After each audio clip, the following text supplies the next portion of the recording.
Hello and welcome to my series of conversations with men and women as ideas, vision and philosophy define our contemporary world.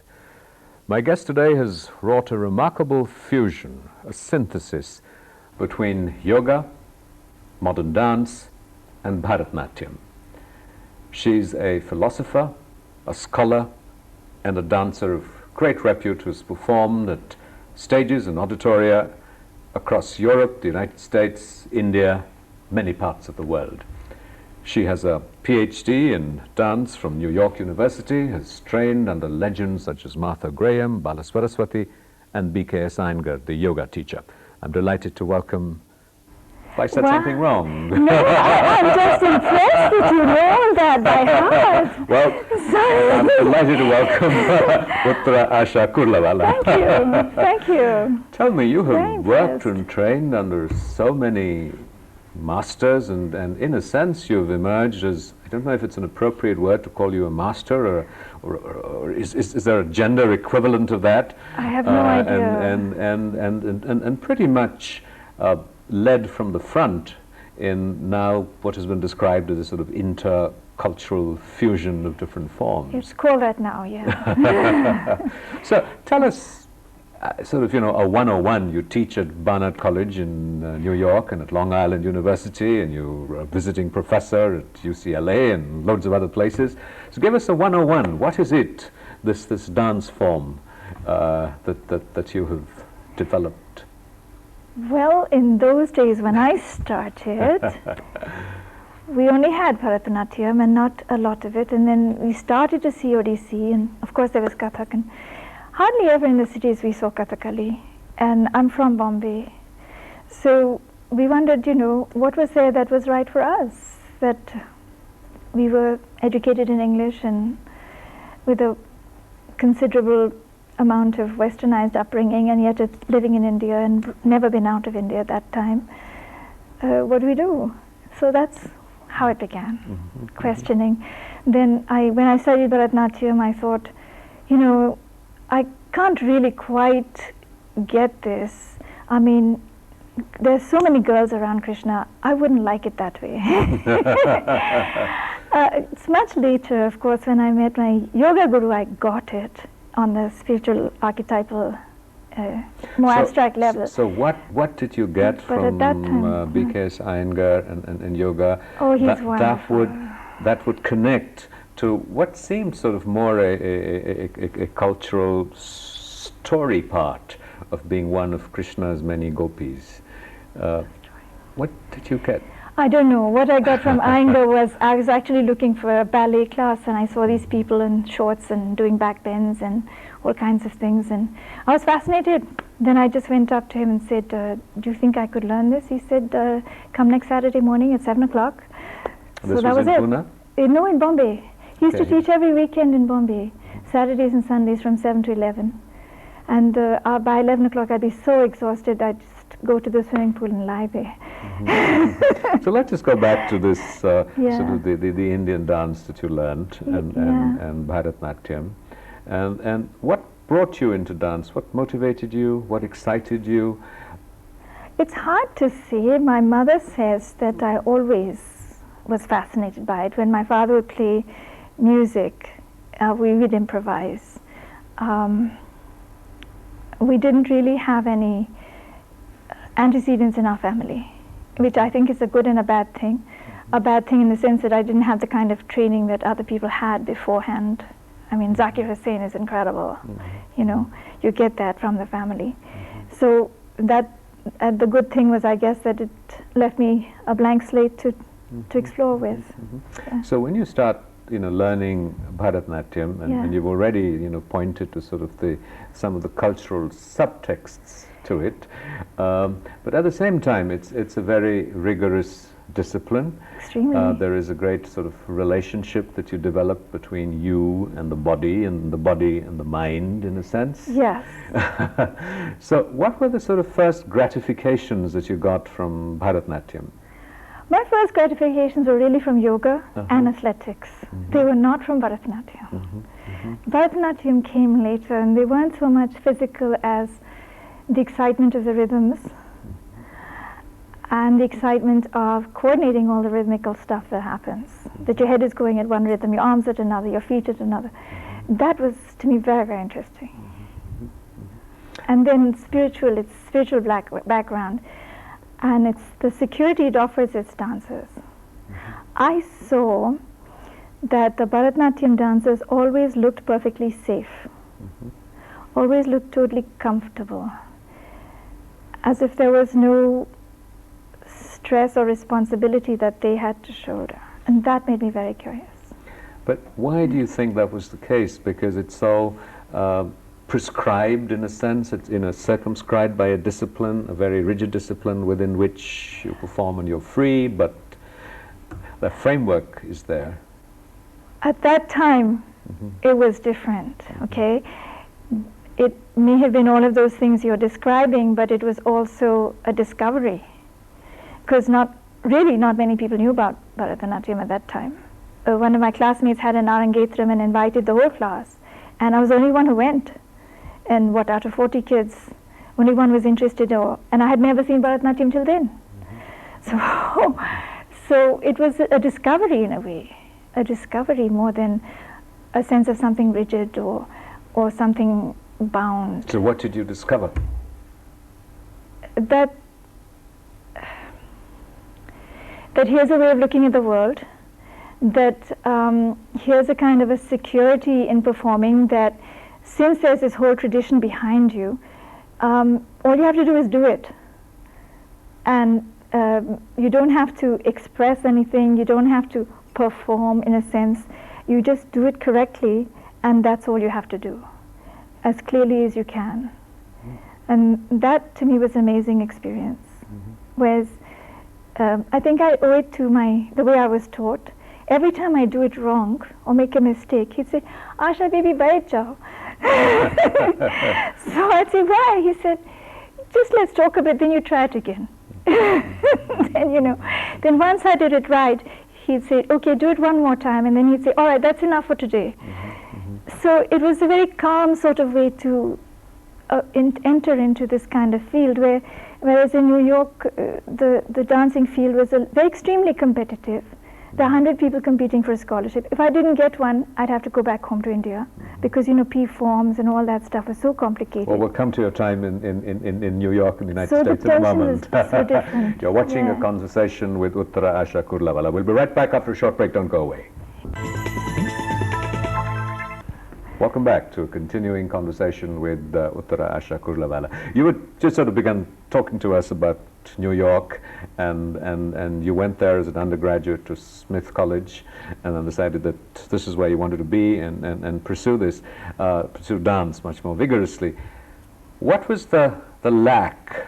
What motivated you to move beyond yoga and Bharata Natyam? What were you seeking that this didn't provide? I didn't feel a sense of lack, really. It wasn't that. It was just that, in fact, Bharata Natyam was simultaneous with the modern dance training. It actually didn't precede it. The exposure to it did, and interest in it did. But the dance training all came after I had done what I was supposed to do as a good girl. So, I don't know, I didn't feel a lack in that way. From Smith, my dance teacher arranged for me to go to Jacob's Pillow, which was a dance festival where they had a formula that every week they had one ballet performer on the bill, one modern dance performer, and one what they call ethnic performer. Because Ted Chorn, who had started the whole thing, was extremely influenced by India and Indian dance. So she had suggested my going there, and they sent me a scholarship, and it was very, very interesting. Yeah. Well, educate us that in terms of the internal sort of approaches, the processing of emotion, of movement, reflecting emotion and feeling, and the internal landscape which Bharata Natyam and yoga so emphatically nurture and sort of complement. What was it what value to your learning, to your process, to your expression did modern dance bring? Well, I was excited by it because it was very physical, like yoga, more physical in ways than Bharata Natyam. Of course, you can work up a real sweat with Bharata Natyam, not to say you can't. But there are more options for movement, okay? Then when I saw the Graham technique, I was already 20, 22, and I thought, oh, I'm too old to dance. And they said, no, Martha Graham was 22 when she began. And I looked at what they were doing, and I thought, oh, but this is yoga. So I can do this. In what ways? And you know, I'm an ignoramus. What is the Martha Graham technique? It's built around two ideas. The contraction, the condensation of energies, and a building up of tension, and an expansion or the release of the tension. And the other is the idea of the twist. Twist is a bad word. They call it a spiral. So from the base of your spine up the vertebrae, you're twisting. You're twisting, twisting, twisting. So that is very yogic. So you do, there are some exercises in the Graham technique which is almost exactly like yoga asanas, ditto almost. Then I used to say she must have studied yoga. And I talked to Bertram Ross, who was one of my teachers and her lead dancers, and she said, no, but she had Jungian analysis. And Jung was interested in Indian philosophy, in the idea of archetypes. So she would talk about Kundalini. So then I became curious about all those things further, in a more theoretical way, not just a physical way. Because you teach dance, and now I teach. So give us this sort of this linkage. I mean, I can see what you're pointing to. You know, the aspect of movements in yoga. Yeah. But what about the internal processes of well, there is the use of barefoot.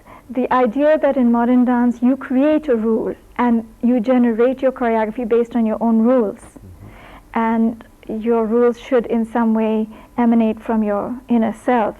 So then you say, what the hell is that? Where is my inner self? How do I find it? And then yoga helps you find that. If there is such, you know, an idea. Yoga also had a very sort of practical value to you when you hurt your knee and kept you out of dance for a while. Yeah, absolutely. It was not just when I hurt. That was the more theoretical forms of yoga, the ideas of Kundalini and chakras and healing. And there's a wonderful book by an American person, Ken Dichtwald, that I read at that time, where he talked about injuries to different joints in different parts of the body are related to chakras, and what are the complexes, if you will, of circumstances, emotional and environmental, that might go with that kind of an injury. So then once you start reading things like that and you say, oh, well, you know, okay, if this was the problem, then how can I pass through it and move out of it? So it wasn't just physical, going to all the doctors helped too, but... Tell us about the sensibilities that Bharata Natyam involve and modern dance involve. Is there a different sort of mindset and the things that you do to yourself internally before you go on stage when you're doing Bharata Natyam or you're doing modern dance, and when you're doing something that's sort of a fusion of the two? Well, gosh, this, I mean, you're talking about whole ethos. Yeah, this is really a lady. Well, you're a teacher, and this is sort of, you know, the first class. Okay, so Bharata Natyam, well, when you have the rhythmical stuff, the basic thing you have to do is get your aramandi together, and your basic... The nice thing about Bharata Natyam is you're most of the time on 2 feet, and you're pretty solidly planted. And you work a lot on that, what do I call it? Density, weightedness, kind of a centeredness. But in modern dance, you're working the whole body. You're also working an awareness of space in a way that you should normally, as a performer of Bharatanatyam, working in any space should have, but doesn't seem to be stressed as much. The other thing is, in modern dance, they really didn't like the use of the face. And I've been, once when I was learning a piece by a Korean choreographer, she's very Zen oriented, and she used to say, don't express anything, just do what I'm telling you to do. And I would really get into it and say, oh, isn't it beautiful? No, no, no, stop. So it was always trying to find the truth in the movement and not to add anything to it when I worked with her. And that was very hard, because in Bharata Natyam you're always performing an emotion. So here it wasn't even just performing the emotion with your body, but trying to find no emotion, only pure time, space, action, relationships of that kind, and trying to keep the emotion. That was for me one of the hardest things in the transition back and forth to go with. Yeah. So you're a choreographer as much as you're a dancer and a performer. So when you choreograph something, what is the from what I get from you in your description of modern and Western dance, is that you're really looking at the aesthetic of form and movement, and you're sort of being urged to keep feeling and emotion. And I have to tell you that I'm very disillusioned by that. I always had this great fantasy of dance evoking very intense emotions and people bringing that intensity to it, and the more intensely you felt your emotion, the more powerful and convincing and the more your dance communicated. Well, that was in the Graham, that was in the whole Graham ethos. Yes, that was the case there, very much the case there. And some of the teachers would say that if you're going to be a housewife or a secretary in an office during the day and come and dance in the evening, it's never going to be the same, because you have to be so totally immersed in this, physically, emotionally. And I believe that Graham would like, if there's this piece about envy, where, which one of the Greek tragedies, that she would tell one dancer that I'm going to give you the role, and then when she went to get the videotape to study the role that Martha had performed, she found it was checked out to another dancer, and she went to her and said, well, I need it because I'm going to do the role. And the other dancer says, no, Martha told me I was doing it. So here she was generating that same anger, jealousy, envy, so that each of them would do it better. Now you can't live like that. I mean, many people had nervous breakdowns. You're watching a conversation with Uttara Asha Coorlawala. We'll be right back after a short break. Don't go away. Welcome back to continuing conversation with Uttara Asha Coorlawala, the dancer, choreographer, scholar of modern dance, of yoga, of Bharata Natyam. Tell me this, in the Indian tradition we have a great deal of emphasis on sadhana, of the relationship with one's teacher, with the guru, and of transmission. Sort of that subtle thing that gets passed on to you. Yeah. How much of that happens in Western dance? Is it just sort of all a contract, an arrangement, something that you go and learn and perform? Well, I can't speak for all Western dance, but I can only speak for a certain generation of work, right, in New York, when I was mostly there.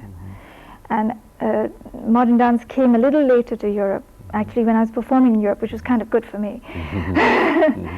But in that generation, the idea was very much that one had to rebel against the previous generation, and that was, it was partly, there was a lot of truth to that, because the idea of the modern masters was as being dominant and powerful and knowing it all, and was very much that idea, and then you had to sort of in some way grow beyond that.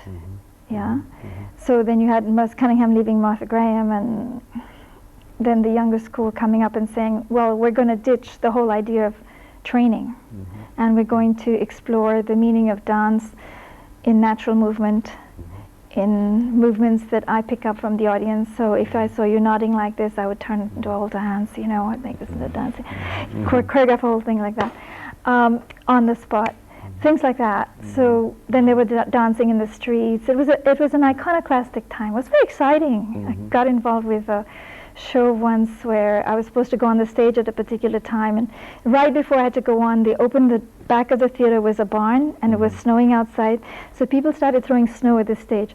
So the actors came and they put up chairs to protect themselves, and then somebody said, if you don't go on stage now, you're never going to get a turn. I said, all right, what do I do? Let's go.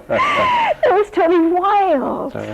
I mean, those kinds of things where you sort of really have to go with the flow and make your contribution, which is totally different from what the script told you to do initially. Sure. In a sense, you're competing with other people on stage. And the snow.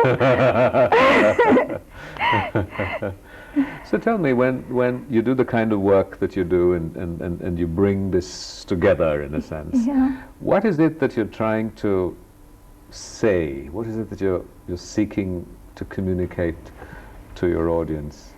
Well, a lot of my early work was, as I said to some of the people who took the workshop yesterday, was like wearing other people's clothes. When you dance somebody else's choreography, you sort of get under their skin a little bit because you learn their movement, and in their movement is their way of understanding the world, their grammar. And that's what begins to be a style. So once you figure out somebody's grammar, it's easier to learn more of their work. So I did a lot of that for a while, dancing in other people's work, and I thought that was very, very exciting because I wanted to come home and do Indian modern, but I didn't know what that was. Nobody knew what that was. So what is it? Tell us. What is Indian modern? Well, it's everything that comes out of here that's contemporary, and there's a lot happening now, and that's kind of wonderful. And our whole idea of an aesthetic in the West, at least in America and in Europe, is changing to what we call postmodern. And I think that's much better and much closer philosophically to Bharata Natyam and the Indian forms than modernism is, because in modernism you want to refine things down to an essence, and in postmodernism you can juxtapose things, you can make references, which Bharata Natyam already has within its structures. So it's simply a matter of using the same structures a little differently, or manipulating the structures that are inherent to the form anyway. But I found that there were a lot of east is east, west is west type of issues that I was always grappling with in modernism, trying to find connections. So I worked with what they call in courses there, space, time, shape, and trying to find the links between, say, movement shapes of Bharata Natyam, movement shapes that I wanted to change them into. So you take an adavu, if it ends on the floor, then I'd pick the leg up off the floor but keep the same shape. So that sort of thing. So that people wouldn't feel that it was jerky or non-organic or uncomfortable. So I worked that way a lot. So how important and necessary or useful is sort of being dance literate to respond? It's a really good question, because some people dance only for dance literate people, and I had some wonderful experiences on the USIS tour that they had booked all over India. One place we danced was Darjeeling, where there were some nuns and some students and some all kinds of people like that in the audience. It was really cold, and I was so suddenly when I'm performing there, this one Korean dancer, the Zen piece I told you about, made a lot of sense, and I suddenly realized, oh yes, I am closer to Tibet in Darjeeling, and maybe that's why this audience is so sort of calm and receptive and perfectly in tune with this piece. It was like that. And then in Bhopal, Ashok Vajpayee did a show, and he said everybody has to pay 1 rupee, even the chief minister, he can't come free. And they don't have to pay more than 1 rupee. And the place was packed, and I started with a piece in leotard and tights, and there was this abrupt, shocked silence. And it was also a piece without music, or in silence. So the silence became for me extremely painful and oppressive. And I suddenly realized I'm exposed, everyone's looking at this naked looking body and wondering what she's wearing or what she's not wearing, and what have I set myself up for? And where am I going? What am I doing? And that was not your typical audience. You know, there were all kinds of people there. And then through the progression of the pieces, one of the last pieces, a piece called Chair Piece that I used to do, where I'm sitting on a chair, crawling under it, embracing it, and then finally at the end, throwing it away. When I got to that piece, they were making comments. ऐसा करो, मारो अभी. It's like this whole audience is like a cricket match, if you will, you know, just really participating. And that was such fun. I've never had that, except in maybe Harlem Street. So do you sort of, when you're performing like that, do you then sort of tend to react to the audience, or do you go through your set piece? Well, no, everything you do changes, even if it's a set piece. Inflections change, understandings change.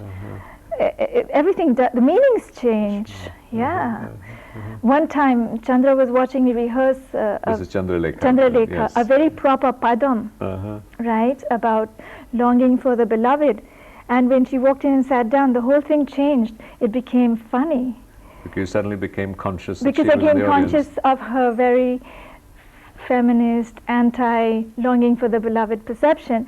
I was dancing it as longing to dance again. It was right after my knee injury. You know, I had put that into it, but then when Chandra suddenly walked in, it became very funny. It became almost a commentary on that piece. It became that. And then I've tried to think, well, what did I do? Could I do that again? Tell me, this has been a long, continuing journey, and do you sort of see the path ahead, or does it just sort of come a step at a time, this process of discovery, learning, growth? It's learning, it's growth. It's looking for growth, looking for the parts that you haven't explored. Yeah, definitely, because I remember when I met Igor, he said time, and I said, oh, that's interesting, I've never done that. Let's work with time this time, you know. So we did slow motion work. So do dancers have sort of, you know, ambitions, dreams that, you know, I'm going to perform at such and such place, or if you're a filmmaker, win an Oscar, if you're an athlete, run the Olympics, or whatever? Yeah, you do. So what is that dream? Well, very big, sort of halfway through, shall I say, or even in the beginning. At Jacob's Pillow, somebody said, I didn't know if I should be a dancer. I said, look, I'm starting so late, I'm from India, I haven't that much training, what should I do? And they said, well, do you really want to do it? I said, yeah. And they said, well, that's what matters, and you shouldn't be attached to where you're performing and who sees you perform. So I thought that was a bit hard to take, but okay, it goes with the terrain. And then one of my mother's friends from England said to me, oh, it doesn't matter, nobody ever understands anything about art, so you should just know that before you start. Well, that's a very reassuring way of concluding this program. Thank you very much, Uttara Asha Coorlawala. That's been a great pleasure indeed. Thank you. Thank you. Thank you very much. Great.